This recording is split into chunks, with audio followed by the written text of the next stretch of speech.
ఖమ్మం జిల్లా అభివృద్ధి ప్రదాత స్వర్గీయ దివంగత ముఖ్యమంత్రి సర్దార్ జలగం వెంగళరావు గారి తనయుడు, నీతికి నిజాయితీకి మారుపేరుగా అసలు సిసలైన తెలంగాణ వాదాన్ని, తెలంగాణ పౌరుషాన్ని ఎన్నికల కురుక్షేత్రంలో సమరశంఖం పూరించి ఖమ్మం జిల్లా గడ్డపై తెలంగాణ వాదాన్ని నిలబెట్టి టీఆర్ఎస్ పార్టీ అభ్యర్థిగా జిల్లాలోనే ఏకైక ఎమ్మెల్యేగా విజయకేతనం ఎగురవేసి తెలంగాణ ఉద్యమ పురిటిగడ్డైన కొత్తగూడెం నియోజకవర్గ ఖ్యాతిని ఇనుమడింపజేసిన తెలంగాణ ముద్దుబిడ్డ, జిల్లా అభివృద్ధి ఏకైక లక్ష్యంగా పనిచేస్తున్న ఖమ్మం జిల్లా ప్రజల హృదయాల్లో చెరగని ముద్ర వేసుకున్న కొత్తగూడెం శాసనసభ్యులు గౌరవనీయులు జలగం వెంకట్రావు గారు ఖమ్మం జిల్లా ప్రజానీకానికి క్రిస్మస్ పండుగ శుభాకాంక్షలు అందిస్తున్నారు.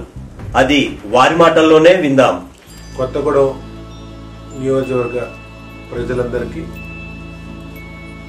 క్రిస్మస్ సందర్భంగా నా శుభాకాంక్షలు తెలియపరుస్తున్నాను. ఈ క్రిస్మస్ సందర్భంగా క్రైస్తవులందరూ జీసస్ క్రైస్ట్